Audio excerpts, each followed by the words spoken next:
Nas profundezas de um mundo onde a escuridão reina e o perigo é uma constante companhia, um homem conhecido apenas como Divanei desafia o impossível. Com cicatrizes que contam histórias de batalhas ferozes e olhos que enxergam além das sombras, ele é um aventureiro casca grossa, temido e respeitado por aqueles que ousam cruzar seu caminho. Seu destino é o underground do desconhecido, um labirinto de mistérios ocultos e horrores inimagináveis, onde poucos se aventuram e ainda menos retornam. Divanei não teme o que se esconde nas trevas. Ele as enfrenta de peito aberto, armado com coragem inabalável e uma determinação feroz. Cada passo ecoa nas cavernas sombrias. Cada respiração é uma luta contra o medo crescente. Os sussurros das almas perdidas e os rugidos das criaturas que habitam esse abismo são sua trilha sonora, compondo uma sinfonia de terror que testaria a sanidade de qualquer homem comum. Mas Divanei não é comum. Ele é a lâmina que ceifa as trevas, o relâmpago que rasga os céus tempestuosos do desconhecido. Sua missão? Desvendar os segredos que se escondem nas profundezas, enfrentar os horrores que ali se abrigam e emergir vitorioso onde outros caíram. Nesta aventura, não há garantias de glória, apenas a certeza de enfrentar o perigo de frente. E Divanei está mais que preparado para encarar esse desafio, porque para ele, o medo é apenas o começo da jornada. Pão de açúcar do Mamanguá.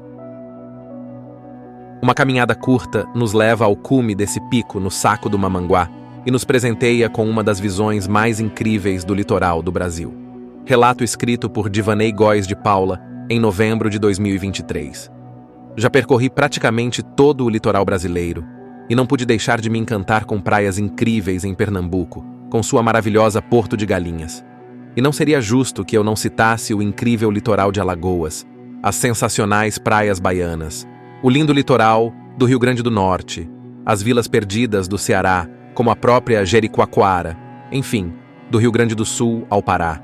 O litoral do Brasil é um encanto só. Mas, porém, entretanto, todavia, nada mesmo se compara ao litoral norte de São Paulo e às praias do Rio de Janeiro, que fazem divisa com o estado paulista. Simplesmente porque são perfeitas quando à nossa mente vem aquela visão de paraíso. São centenas de praias cobertas de florestas, muitas totalmente selvagens e desabitadas, grande parte delas com rios de água doce lambendo a areia.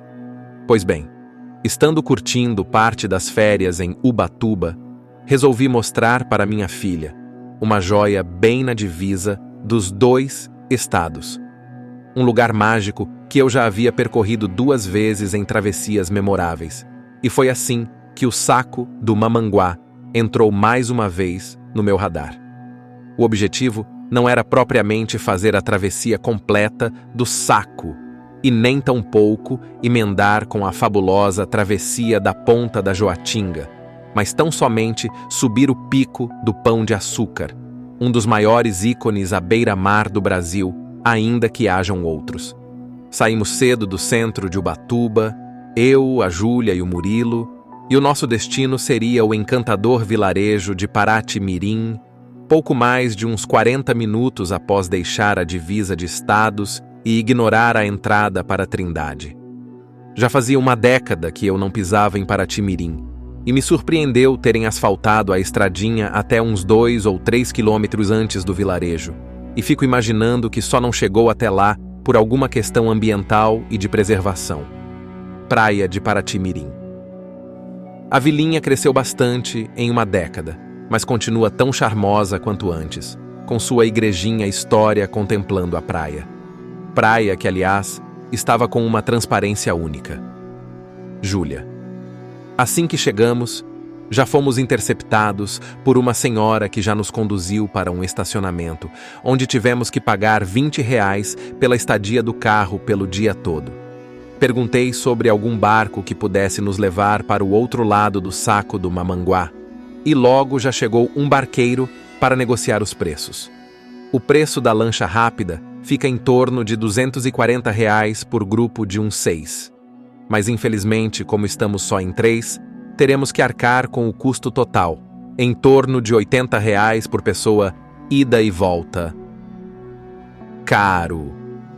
Mas não tínhamos escolha. Na verdade, até tínhamos. Aqui faço um parêntese. Para economizar uma grana, existe uma trilha que poderia nos levar direto para a margem direita do saco em mais ou menos 1 hora de caminhada, e estando nas bordas do saco, poderíamos pagar metade desse preço, atravessando numa cano a remo ou até a motor. Mas poderíamos, se quiséssemos, botar nossas coisas num saco estanque e fazer a travessia a nado, e num dia de muito sol, eu faria isso com certeza. Mas confesso que não é para qualquer pessoa, e talvez não valha mesmo o risco. Mas enfim, nós não temos tempo. À tarde a previsão era de chuvas, então vamos de lancha mesmo.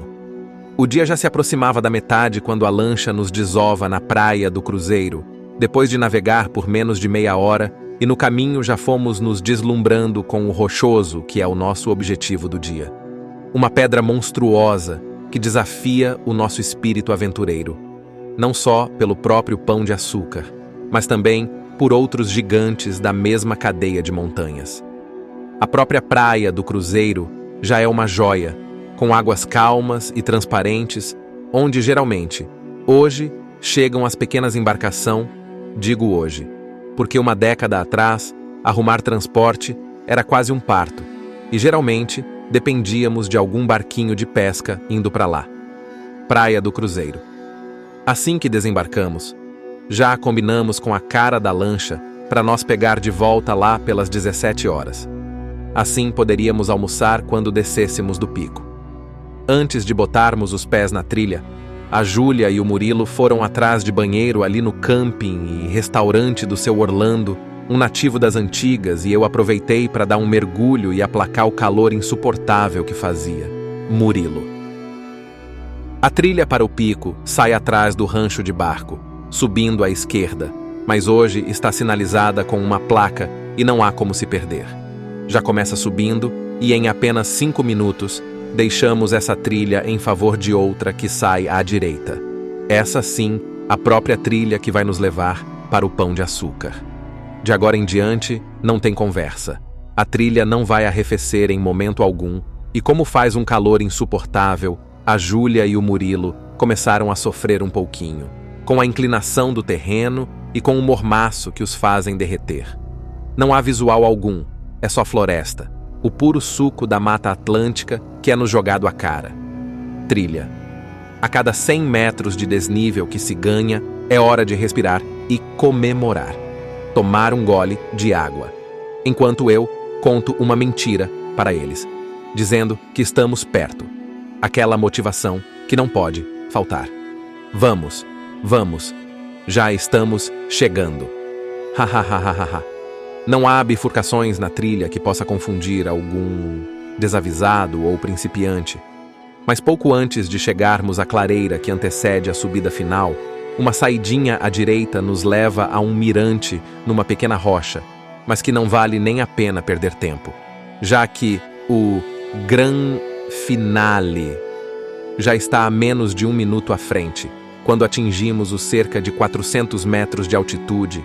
Hora de parar, juntar o grupo, beber uma água e nos preparar para o espetáculo.